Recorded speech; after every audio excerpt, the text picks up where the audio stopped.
Shalom semuanya, perkenalkan nama aku Glenvio Regalator Raharjo dari kelas 11 TJKT 2. Di sini hari ini saya mau ngobrol bareng kalian semua tentang sesuatu yang mungkin jarang kita bahas, tapi sebenarnya sangat penting untuk kehidupan kita sebagai remaja Kristen. Sebelum kita mulai, saya ingin bertanya kepada teman-teman semuanya, adakah yang pernah merasa takut untuk mikirin masa depan semuanya, masa depan yang akan kita lalui?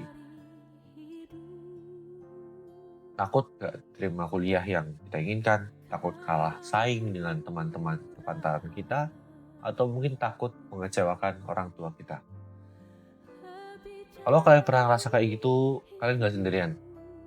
Saya juga percaya gak percaya, perasaan itu ada. Perasaan itu justru ngebawa kita untuk lebih dekat dengan pemahaman tentang apa yang mau kita bahas hari ini, yaitu kenaikan Tuhan Yesus Kristus.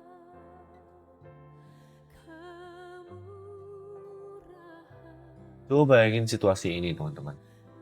Kamu lagi scroll TikTok, Instagram gitu, terus kamu lihat teman kamu yang mungkin dulu nilai matematikanya sama kayak kamu, males belajarnya sama kayak kamu, sekarang udah dapat sertifikat ini itu, juara ini itu, atau bahkan keterima bootcamp yang keren, atau ikut bootcamp yang keren.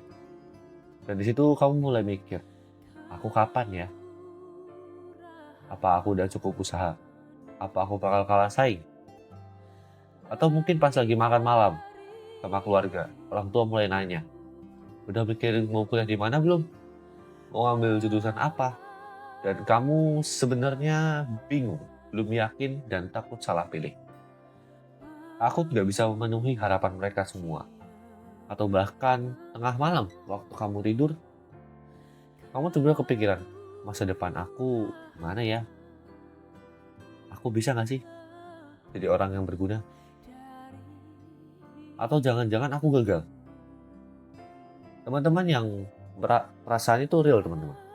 Dan yang paling bikin frustasi adalah kita bingung siapa yang bisa kita percaya buat minta saran. Karena semua orang kayak punya agenda atau standar mereka sendiri dan kita jadi ngerasa sendirian. Nah, di tengah perasaan sendirian dan bingung itu, Alkitab punya cerita yang mungkin terdengar aneh.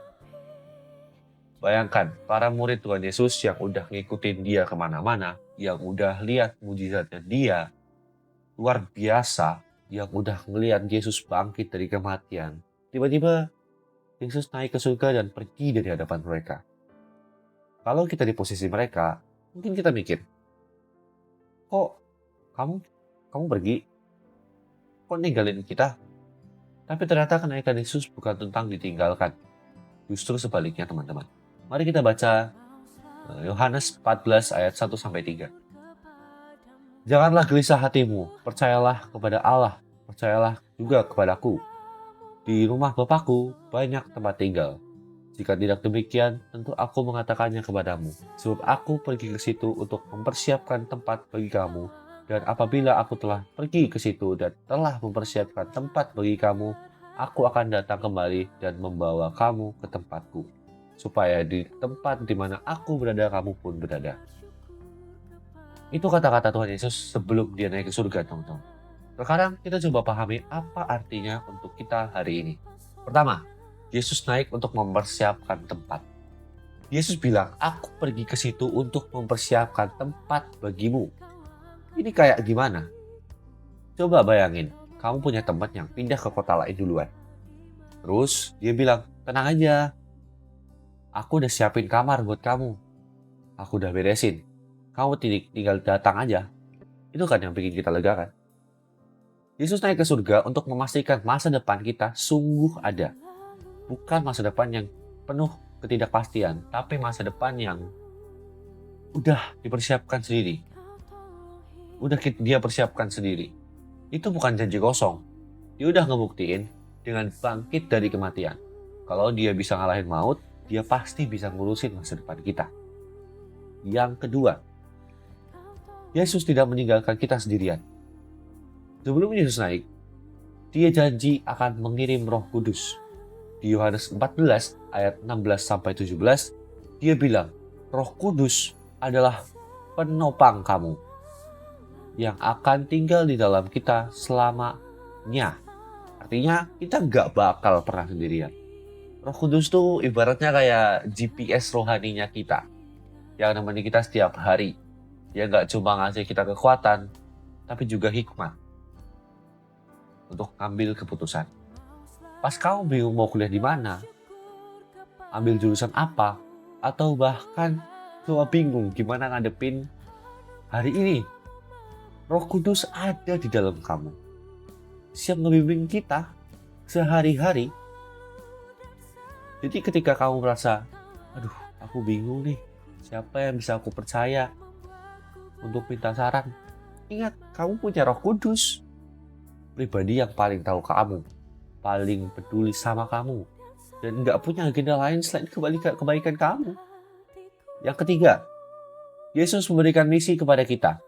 Sebelum Yesus naik ke surga, dia ngasih perintah terakhir kepada murid-muridnya di Matius 28 ayat 19-20. Yang berbunyi, pergilah, jadikan semua bangsa muridku. Ini bukan berarti Yesus ngasih tugas terus kabur ya. Ini artinya Yesus percaya sama kita. Yesus naik ke surga dan bilang, sekarang giliran kalian. Aku udah kasih contoh, udah kasih kekuatan lewat Roh Kudus. Sekarang kalian terusin misi kasih ini di dunia. Itu bukan beban teman-teman, itu kepercayaan. Oke? Bayangin kamu dikasih tanggung jawab besar sama seseorang yang paling kamu hormati. Gimana rasanya? Bangga kan? Bangga pasti. Termotivasi. Nah, itulah yang Yesus lakukan. Jadi nggak ada bedanya, sama aja. Dia nggak ninggalin kita, dia mempercayai kita. Gitu. Lalu apa sih hubungannya dengan kehidupan kita sebagai remaja Kristen? Oke, sekarang gimana cerita kenaikan Yesus ini berhubungan dengan ketakutan kita akan masa depan? Yang pertama, kamu punya kepastian di tengah ketidakpastian. Gimana maksudnya? Maksudnya adalah, mungkin kamu nggak tahu bakal diterima kuliah atau enggak. Ya kan? Mungkin kamu nggak tahu kan kamu 5 tahun ke depan kayak gimana, apakah akan berhasil atau gagal. Tapi satu hal yang pasti teman-teman, yang sudah Yesus bilang adalah, Yesus sudah mempersiapkan tempat untuk kamu. Kita semua. Artinya apapun yang terjadi, diterima atau ditolak, sukses atau enggak, menurut standar dunia, kamu tetap punya masa depan yang aman di dalam Yesus. Bukan berarti kamu boleh santai dan gak usaha, tapi itu artinya kegagalan duniawi gak bisa ngancurin identitas kamu. Bukan cuma siswa yang diterima di Universitas X atau anak yang juara kompetisi Y, kamu adalah anak Allah yang punya tempat di rumah Bapa khusus yang sudah Ia persiapkan. Itu nggak bisa digantiin dengan sertifikat bootcamp atau kejuaraan apapun, teman-teman. Apapun nggak bakal bisa menggantikannya. Yang kedua, kamu tidak sendirian dalam perjuanganmu. Pas kamu lihat teman-teman kamu sukses dan kamu ngerasa tertinggal, ingat, kamu gak jalan sendirian. Kamu punya Roh Kudus yang kayak tadi aku bilang, dia selalu menyertai kamu, dia gak ada kepentingan lain. Dia selalu, kepentingan dia cuma membantu kamu dalam menjalani hari-harimu dan mengatasi rasa takutmu akan masa depan. Roh Kudus ada di dalam kamu. Dia ngasih kekuatan pas kamu ngerasa lemah. Dia ngasih hikmat pas kamu bingung. Dan yang paling penting, perjalanan kamu bukan kayak lari estafet melawan teman-temanmu. Setiap orang punya timing dan jalannya masing-masing. Yesus gak naik ke surga untuk bikin kita bersaing satu sama lain. No, itu bukan yang Tuhan inginkan. Dia naik untuk ngasih kita misi. yang unik sesuai dengan karunia dan panggilan kita masing-masing, teman-teman. Jadi nggak semua orang misinya sama, ya. Tapi semua orang punya satu tujuan, yaitu surga. Yang ketiga, ini yang ketiga yang paling penting. Ketika orang tua atau guru ngasih ekspektasi tinggi, kadang itu bikin kita stres. Tapi coba kita lihat dari sudut pandang lain. Mereka percaya kamu bisa. Dan lebih dari itu, Yesus percaya kamu bisa meneruskan misi kasih-Nya. Yesus gak bilang kalian terlalu lemah, jadi aku gak naik ke surga dulu deh. Tapi dia naik ke surga, teman-teman. Dan bilang kalian siap. Aku kasih kuasa. Sekarang lakukan. Itu artinya di mata Yesus, kamu sudah cukup kok. Gak perlu mengikuti standar duniawi yang terlalu gimana-gimana, harus A, harus B, harus C, harus D. Gak akan pernah ada cukupnya untuk kita semua mengikuti standar duniawi kalau memang itu tidak baik, teman-teman. Standar duniawi tidak akan ada akhirnya. Seperti itu. Kamu mungkin rasa belum cukup pintar gitu. Belum cukup berprestasi, belum cukup percaya diri. Tapi Yesus lihat potensi di dalam diri kita, dalam diri kamu, kita semua, yang bahkan kamu sendiri mungkin belum pernah lihat. Jadi bayangin, teman-teman, kalian belum pernah lihat skill yang kalian tahu ada di dalam diri kalian, tapi Tuhan Yesus sudah lihat dan sudah tahu akan skill itu. Ajaib kan? Dia udah ngasih kamu karunia, talenta, dan Roh Kudus. Sekarang tugasmu apa? Tinggal kamu percaya dan melangkah aja. Bukan malas-malesan. Oke, mungkin sekarang kita ke refleksi pribadi ya. Teman-teman, sekarang kita coba luangkan waktu sebentar. Pikirin pertanyaan ini dalam-dalam. Oke. Apa ketakutan terbesar kita, aku, tentang masa depan?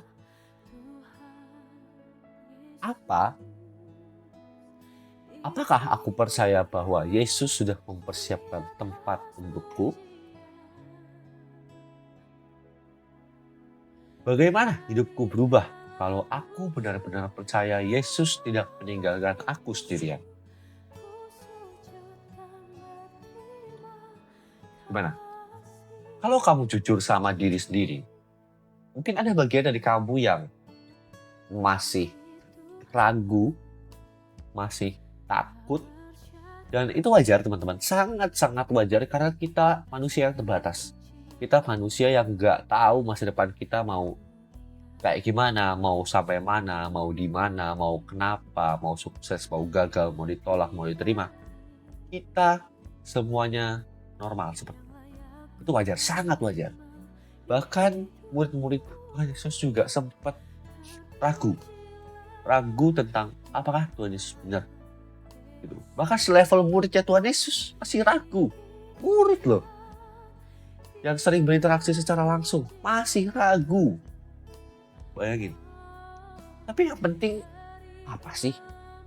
Yang penting adalah apakah kamu mau membawa keraguan itu kepada Tuhan Yesus? Atau malah mau megangin itu sendirian kuat-kuat? Kalian milih mana?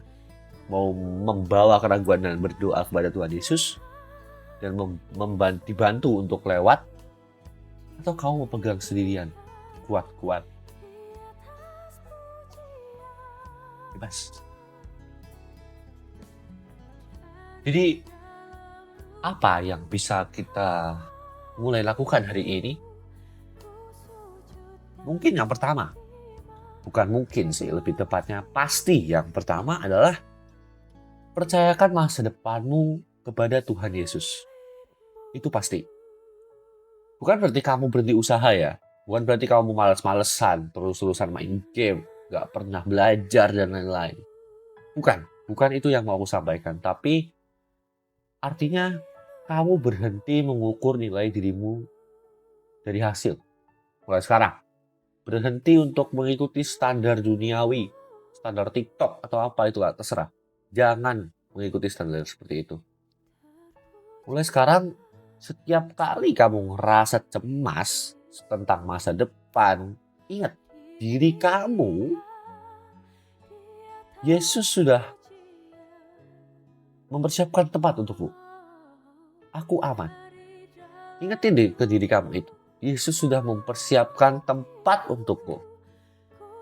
Aku aman. Oke? Motivasi itu ingat sekali lagi bukan untuk membuat kita berhenti berusaha, tapi untuk motivasi kita supaya kita terus berusaha. Cobalah setiap pagi sebelum mulai hari, ucapkan doa singkat. Tuhan Yesus, hari ini aku percaya Engkau punya rencana untukku. Bantu aku melangkah dengan iman, bukan ketakutan. Yang kedua, ketika kamu bingung mau ambil keputusan, jangan cuma dengerin orang lain atau bahkan suara kecemasanmu sendiri. Luangkan waktu kamu untuk diam, berdoa, membaca Alkitab. Biar Roh Kudus yang ada di dalam diri kamu dari awal untuk membantu kamu, ngomong ke kamu.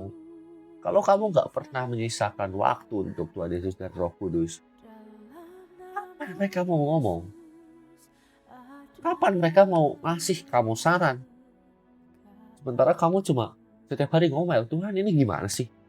Tuhan kok setiap hari kayak gitu? Tuhan. Kamu gak pernah meluangkan waktu untuk mereka. Untuk dia, kamu gak pernah. Tuhan mau ngomong ke kamu. Tapi kamu gak pernah kasih waktu untuk Tuhan ngomong. Gimana Tuhan mau ngasih saran?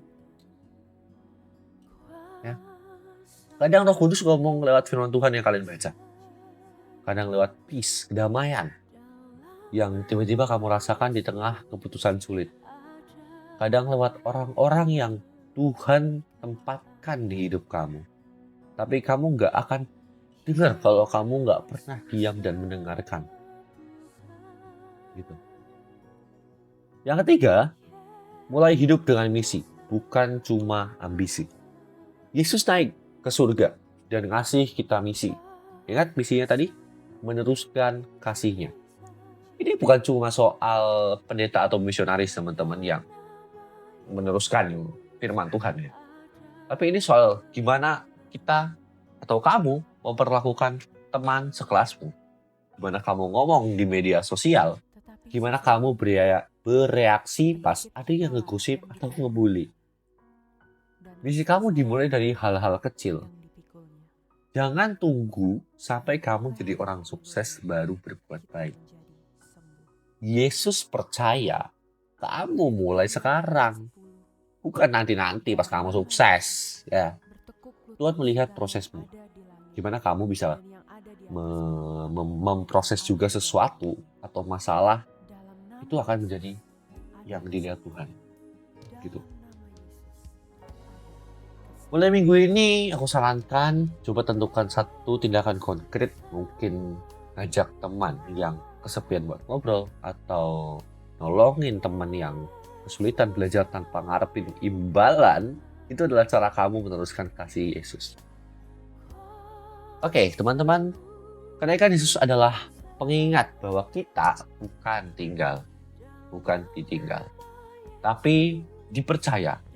Yesus naik ke surga bukan untuk kabur dari tanggung jawabnya, tapi untuk mempersiapkan masa depan kita, mengutus Roh Kudus yang untuk menemani kita dan mempercayai kita untuk meneruskan misinya.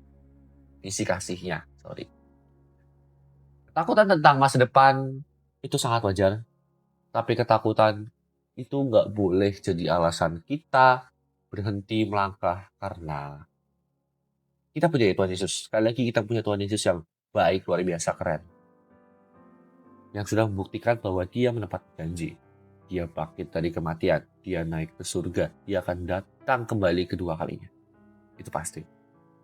Jadi apapun yang terjadi, diterima atau ditolak, sukses atau gagal, kamu tetap punya identitas yang gak bisa diganggu-gugat. Kamu adalah anak Allah yang dicintai, dipercaya, dan dijaga. Mari kita tutup dalam doa. Bapa dalam kerajaan surga, terima kasih Tuhan Yesus. Engkau telah membantu kami semua Tuhan untuk bisa belajar tentang kasih karunia-Mu, tentang misi-Mu Tuhan Yesus, tentang bagaimana kami bisa belajar dari murid-murid untuk selalu percaya ke Kamu, ke Engkau Tuhan Yesus. Kiranya Tuhan, semoga khotbah ini bisa menjadi acuan hidup bagi banyak orang Tuhan Yesus yang mungkin kehilangan arah dan juga butuh saran Tuhan Yesus. Semoga Engkau jamah mereka dengan Roh Kudus-Mu. Kiranya Engkau bantu mereka sehari-hari Tuhan Yesus. Terima kasih Tuhan Yesus, kami telah berdoa. Haleluya. Amin. Tuhan memberkati kalian semua. Shalom.